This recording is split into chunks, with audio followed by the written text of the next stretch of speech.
Open the box and take out the Looky together with the batteries.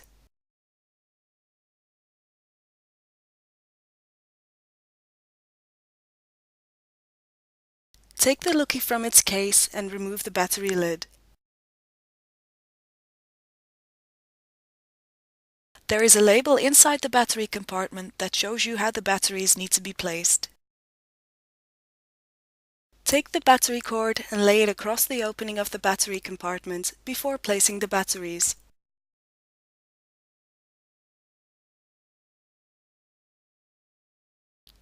To easily remove the batteries, you can pull them out using the battery label. If the battery cord was placed correctly when installing the batteries, you can easily remove the batteries by pulling the cord.